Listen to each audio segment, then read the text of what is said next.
अगर मैं आपको ये ग्राफ दूं और उसकी ये 3 हुदूद निकालने को कहूं तो आप क्या करेंगे? वीडियो रोककर ये हुदूद निकाल लेंगे। बिल्कुल दुरुस्त। अच्छा, और ये हुदूद निकलेंगी कैसे? तो ऐसे बढ़ेंगी कि आपको ये एफ ऑफ एक्स का ग्राफ दिया हुआ है और फिर ये कह रहे हैं कि जनाब हद आपको निकालनी है जब x 6 की तरफ जा रहा हो। तो x जब 6 की तरफ जा रहा हो तो फंक्शन कहाँ बढ़ता दिखाई दे रहा है? 1 पे बढ़ता दिखाई दे रहा है। अच्छा, अब जब 6 की तरफ बढ़ रहा है तो यहाँ से भी आ रहा है और यहाँ से भी आ रहा है। तो जब यहाँ से आता है तो जो फंक्शन है वो किस तरफ जा रहा है? इस तरफ जा रहा है। और जब यहाँ से बढ़ रहा है तो यहाँ से किस तरफ जा रहा है भाई? यहाँ से यहाँ जा रहा है। लिहाजा x जब 6 की तरफ बढ़ रहा है तो फंक्शन की हद हुई 1।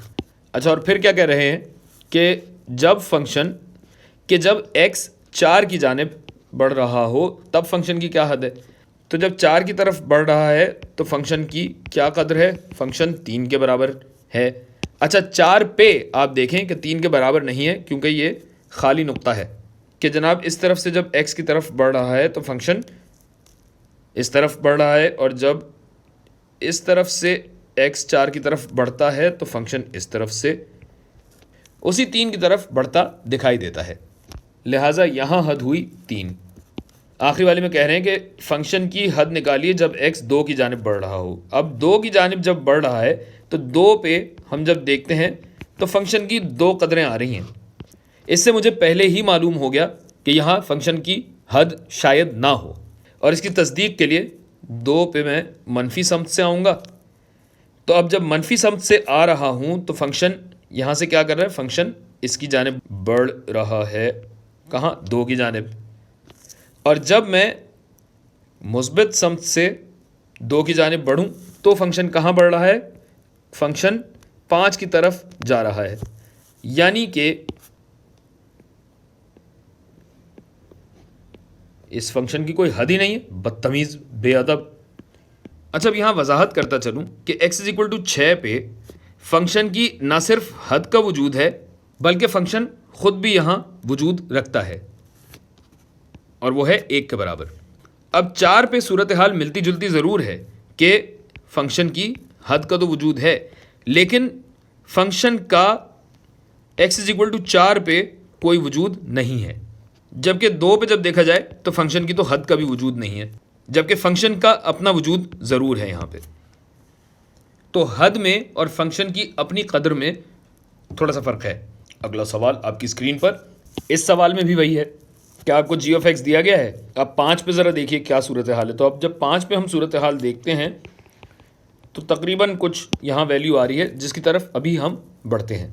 जब x 5 पे मनफी सम्त से बढ़ता है तो फंक्शन तकरीबन यहाँ आ रहा है और जब x 5 की तरफ बढ़ता है तो ये फंक्शन इसी कदर की तरफ आ रहा है जो कि तकरीबन 0.5 है, बल्कि 0.5 से थोड़ी सी कम मालूम हो रही है।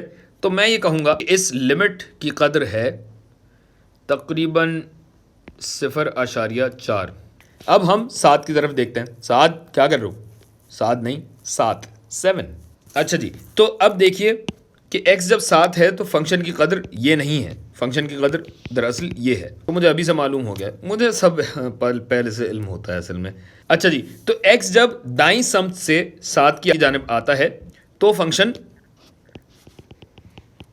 2 की जानिब बढ़ता हुआ नज़र आता है, जबकि जब दाईं सम्त से 7 की तरफ बढ़ा जाए तो फंक्शन 2 की तरफ ही बढ़ता हुआ नज़र आ रहा है। इस फंक्शन की लिमिट 7 पे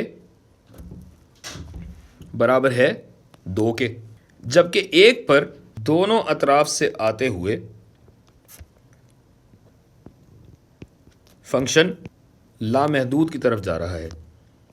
दाईं जानिब से आएँ तब भी लामहदूद की तरफ जा रहा है। अब आप अगर ये कहेंगे कि दोनों अतराफ से लामहदूद की तरफ जा रहा है तो ये एक ही वैल्यू तो हुई, तो हम आपको कहेंगे कि हद में रहो अपनी। इन्फिनिटी कोई नंबर नहीं होता, लामहदूद नंबर नहीं होता।